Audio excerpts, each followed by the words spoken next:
ये कहानी है फ्योदर दोस्तोयेव्स्की की नॉवेल से जिसका नाम है क्राइम एंड पनिशमेंट। कहानी के मेन किरदार का नाम है रास्कोल्निकोव। कोई रीजन की वजह से रास्कोल्निकोव और लुशिन एक लॉयर है, इनकी बनती नहीं थी। जब रास्कोल्निकोव अपने दोस्त के फ्यूनरल पे जाता है तो एक अजीब सी घटना होती है।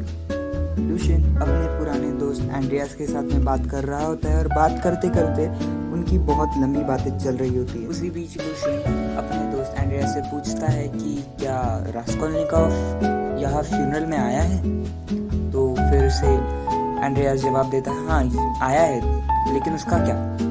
तो फिर वो अपना सब्जेक्ट ही बदल लेता है, उसके बारे में बात नहीं करता और उसके बाद में वो और थोड़ी पूछताछ करता है। तो लुशिन पूछता है क्या सोनिया यानी जो मरा हुआ उसका दोस्त है रास्कोल्निकोव का, उसकी बेटी, क्या सोनिया है यहाँ पर।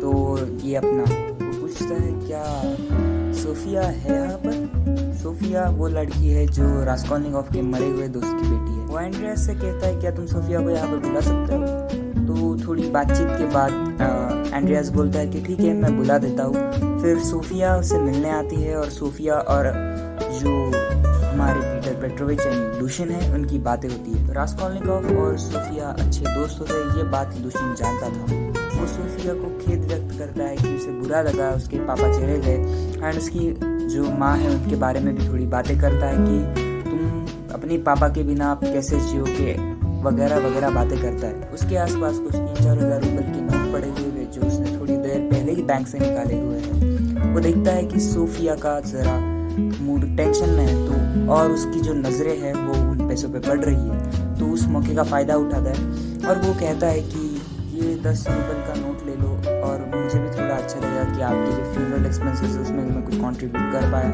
ये कहकर वो सोफिया को अपने दरवाज़ा दिखा देता है और उसके साथ में जाते वक्त उसके हाथ को हाथ लगा देता है। उस वक्त जो एंड्रियास है वो सब देख रहा होता है। उसके बाद में अगला सीन आता है। रास्कोल्निकोव फ्यूनरल में मौजूद होता है और कैथरीन यानी सोफिया की माँ, उसका और उसकी जो लैंडलेडी है उनका झगड़ा चल रहा होता है और कुछ बातें चल रही होती है कि उसकी लैंडलेडी कह देती है कि तुम इस घर में नहीं रह सकते, अभी तुम लोगों को यहाँ से निकलना पड़ेगा। उसी वक्त पीटर पेट्रोविच आता है और जो कैथरीन है यानी सोफिया की माँ कहती है लुशिन उस औरत को देखो, वो हमको घर से निकालने की बातें कर रही है। आप मेरे पापा यानी जो कैथरीन के पापा है उन्होंने लुशिन पर कुछ एहसान किए थे तो उनके लिए आप इनसे कुछ कहिए।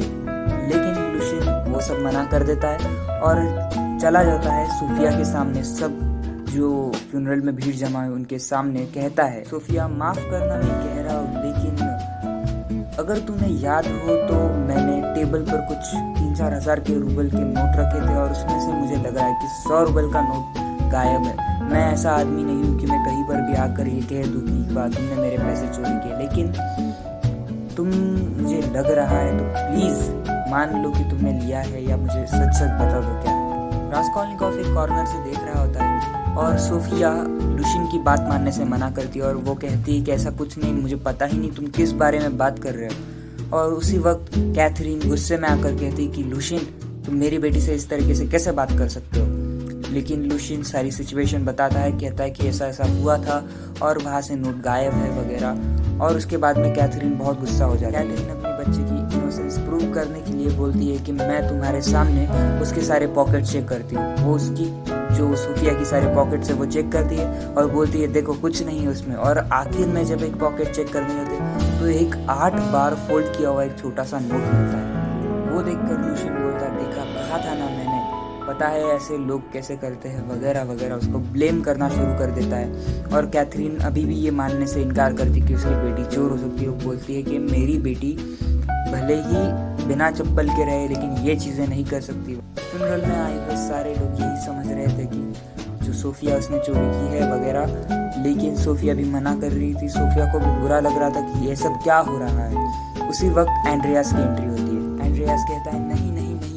जब लुशिन सोफिया को दरवाजे की तरफ छोड़ रहा था तब मैंने देखा था कि लुशिन ने अपने हाथ से वो नोट डाला, लेकिन मुझे लगा था कि लुशिन नहीं चाहता था कि सोफिया को पता चले कि उसने उससे पैसे ऐसे दिए हैं, लेकिन मुझे क्या पता था कि ये ऐसे काम करेगा। लूशिन ये सब मानने से मना कर देता है और अपनी थियरीज बताता है कि नहीं, मैं ऐसा कर ही नहीं सकता वगैरह। उसी बीच रास्कोल्निकॉफ जब सारी सिचुएशन से क्लियर हो जाती है तो कहता है कि अब मुझे समझ आया, मैं सबको ये बता सकता हूँ कि यह जो एंड्रियास कह रहा है वही सही है और लूशिन झूठ बोल रहा है। लूशिन को मेरे से बनती नहीं है और उसे मुझसे बदला लेना था, इसलिए उसने सोफिया का नाम बीच में डाला ताकि मुझे बुरा लगे कि मैंने अपनी जो फैमिली है उनके साथ ऐसा कुछ किया है वगैरह। मेरी वजह से सोफिया को चोर बताया गया, ये सारी चीज़ें उसको मुझे फील करवानी थी, इसलिए उसने ऐसा किया है। तभी एंड्रियास कहता है हाँ यही।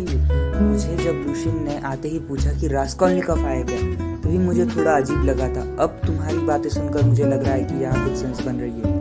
कैथरीन सीधा लूशिन को कुछ गालियाँ दे देती है और एक आदमी इतना गुस्से में आ जाता है कि लूशिन की तरफ कांच का एक ग्लास फेंक देता है, बट वो ग्लास जाकर लगता है लैंड लेडी को और उसी बीच में वो लैंड लेडी बेहोश हो जाती है।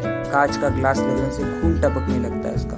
तभी लूशिन इस बात का मौका देखकर रूम से कैसे तो भी निकल जाता है, लेकिन सारा माहौल अफरा तफरी का हो चुका था और कैथरीन अपने मरे हुए जो हस्बैंड है उसी के गम में और ऊपर से ये सब हुआ तो उसे बहुत और बुरा लगने लग जाता है। वो इसी के साथ इस स्टोरी का ये पार्ट खत्म हो जाता है। ये था part from the book crime and punishment जो लिखी है फ्योदोर दोस्तोयेव्स्की ने।